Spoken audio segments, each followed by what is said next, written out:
अस्सलामुअलैकुम स्टूडेंट्स। बाब नंबर 3 से हमारा जो टॉपिक नक्शा फ़हमी, जिसका हम पहले ज़िक्र कर चुके हैं, जिसमें हमने पैमाना, सिमत, डिग्री, ज़मीन का मरकज़ या फिर मैप प्रोजेक्शन के बारे में पढ़ा। अभी हम जिन मज़ीद मालूमात की तरफ जाएंगे उसमें है इलामात। इलामात की बहुत अहमियत है, यानी नक्शे पर मुख्तलिफ़ किस्म की मालूमात को मुख्तलिफ़ इलामतों और रंगों से ज़ाहिर किया जाता है। जैसे आप कोई भी अपनी बुक का अगर मैप देखते हैं तो उसके ऊपर आपको अक्सर एक इस तरह से एक कॉलम नज़र आता है, जिसके ऊपर उसके फीचर्स ये होते हैं, like this shape is representing the mountainous region, this line is representing the rivers, like this kind of shape is representing a mosque, then the reservoirs of water like dams। इस तरह से आपको map के ऊपर कभी भी कोई भी इस तरह से, अगर आपको सपोज यहाँ पे हम एक मैप ड्रॉ कर रहे हैं, आपको यहाँ पे इस तरह की लाइंस ड्रॉन जो मिलेंगी, दैट मीन्स ये इलामत जो है is representing the mountainous region over here. Then यहाँ पे हम बात करते हैं कि यहाँ पे जी इंडस रिवर है, यहाँ पे रावी है, यहाँ पे इसी तरह से हम सतलुज की बात करते हैं, झेलम है, चनाब है, इस तरह से। तो ये लाइंस जो हैं ये हम इसको कलर से भी हाईलाइट कर सकते हैं, यानी ये लाइन जो है वो ब्लू कलर से सपोज हाईलाइट की गई है, तो ब्लू कलर जो है दैट मीन्स कि इज़ रिप्रेजेंटिंग द वाटर और रिवर्स। ओके, नेक्स्ट यहाँ पे हम एक मॉस्क जो है वो ड्रॉ कर रहे हैं इन दिस शेप। ये हमें बताएंगे कि यहाँ पे जो मॉस्क जो हैं वो अवेलेबल हैं, यहाँ पे मौजूद हैं। इसी तरह से डैम्स, रिजर्वायर्स जो हैं कि इस जगह पे अगर आपको ये ब्लॉक नज़र आता है तो दैट मीन्स कि ये इंडस रिवर पे या दरिया सिंध पे बनाया गया डैम है। इसी तरह से रावी या सतलुज के बारे में भी इसी तरह से लिखा हुआ हो सकता है। तो ये इलामात होती हैं जिसके ज़रिए से हम, दरअसल ये जो इलामात होती हैं नक्शे की ज़ुबान होती हैं। जैसे सड़क को हम रेड कलर से हाईलाइट कर देंगे, दरिया को नीले से, पहाड़ को भूरे ख़त से, यानी यहाँ पे शेप से भी हो सकता है और कलर से भी रिप्रेजेंट कर सकते हैं, और शहर एक नुक्ते से ज़ाहिर किए जा सकते हैं।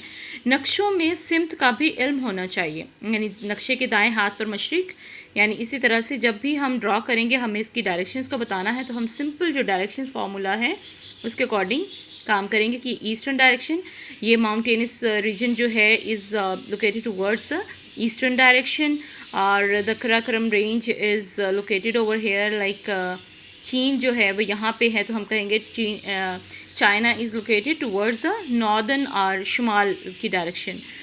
इसी तरह से हम यहाँ पे ईरान की बात करते हैं, Iran is located towards the western direction, और अफ़गानिस्तान जो है वो is located towards the north western direction, यानी नॉर्थ और वेस्ट के दरमियान में है, तो हम कहेंगे ये शुमाल मगरिब के दरमियान में वाक़ है।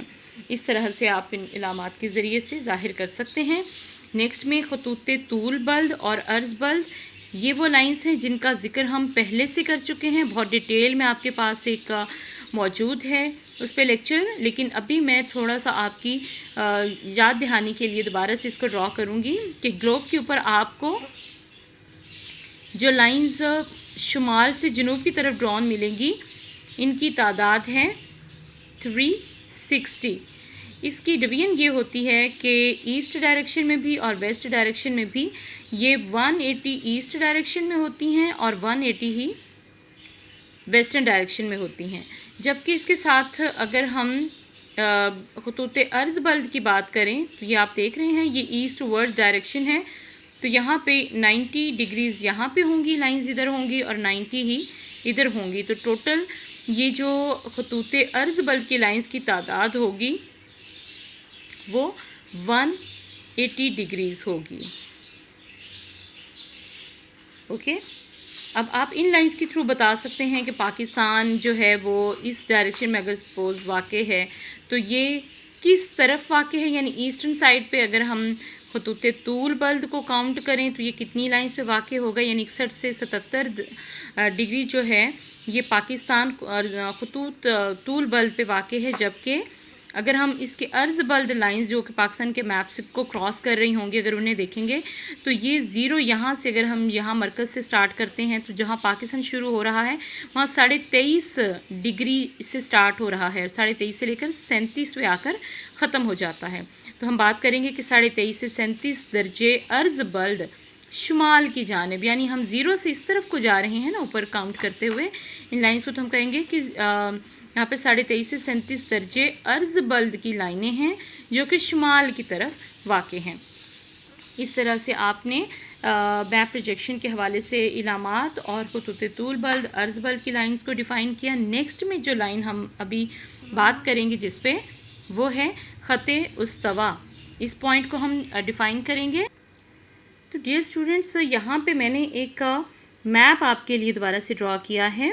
यहाँ पे इस ग्लोब को आपने जिस लाइन से दो हिस्सों में डिवाइड करना है, basically equator is a line which is dividing the earth into 2 equal parts. ख़ते उस्तवा या इक्वेटर ये वो लाइन है जो कि ज़मीन को दो बराबर हिस्सों में तकसीम करती है। जब भी हमने ज़मीन को स्टडी करना होगा, पहले हम इसके नॉर्दर्न पार्ट और फिर साउदर्न पार्ट की निस्बत से ही हम आगे इसके मैप को स्टडी करेंगे। तो यहाँ पे ख़ते उस्तवा जो है ये आपको बहुत अच्छे से नज़र आ रही है। ये वो लाइन है जो कि ज़मीन के बिल्कुल दरमियान में ज़मीन को दो हिस्सों को डिवाइड करने के लिए बनाई जाती है। उसके बाद यहाँ पे आप देख रहे हैं कि यहाँ पे जब एंड है, टॉप एंड बॉटम ये दोनों साइड्स जो हैं, इसको हम नॉर्थ पोल या कुतुब शुमाली बोलते हैं, जबकि इसे हम कुतुब जनूबी बोलते हैं। यहाँ पे आर्कटिक ओशन मौजूद है, बिल्कुल जमी हुई ये जगह है, जमा हुआ पानी यहाँ पे मौजूद है। इसी तरह से अंटार्कटिक ओशन है यहाँ पे जो कुतुब जनूबी की तरफ वाक़े है। तो खतूत अर्ज बल्द जो कुतुब शुमाली और कुतुब जनूबी के वस्त में ऐसा ख़त जो ज़मीन को दो बराबर हिस्सों में तकसीम करे, उसे हम ख़ते उस्तवा कहते हैं। ख़ते उस्तवा का ताल्लुक़ अर्ज बल्द से है और इसका अर्ज बल्द यानी जिस तरह से आगे हम अर्ज बल्द की लाइनें इस तरह से ड्रॉ करते हैं, तो इसका ताल्लुक़ जो है वो भी अर्ज बल्द की लाइनों से है। तो इसका दर्जा जो है इस पूरी लाइन का वो 0 डिग्री होगा। इन मंदरजा वाला मालूमात के तकसीम करें तो इसे हम ख़ते उस्तवा कहेंगे। और इसके अलावा नक्शे को पढ़ने और समझने की ज़रूरी है कि नक्शे के उन्वान और नक्शे की तारीख़ जो इशायत को भी मद्देनज़र रखा जाए, यानी ये कब इसमें कोई चेंज तो नहीं आया, ये ज़रूर स्टडी कर लेना चाहिए। हो सकता है कि ये जो बेसिक लाइंस होती हैं ख़ते उस्तवा की हो गई या ख़तूत तूल बल्द या अर्ज बल्द, इनमें तो कोई चेंज नहीं होगा। इसके साथ आपने ये ज़रूर जहन में रखना है कि ये तमाम की तमाम इमेजिनरी लाइंस होती हैं, इनका हकीकत से कोई ताल्लुक़ नहीं होता। ये सिर्फ ज़मीन को स्टडी करने के लिए ड्रॉ की जाती हैं। और इसको नक्शे के उन्वान और नक्शे की तारीख़ जो होती है वो भी चेंज होती रहती है। जैसे जोग्राफी लिहाज से जो सब कॉन्टिनेंट था उसके बाद वो 3 कंट्रीज़ में डिवाइड हो गया, तो उसकी मैप भी ऑब्वियसली चेंज हो जाएगा। तो इस तरह से आपने उसको देखते हुए इसकी जितनी भी जल्द अज जल्द की जो पिक्चर्स होंगी या जो भी मैप्स होंगे उनके थ्रू ही आपने आगे स्टडी करना है। Okay, thank you so much.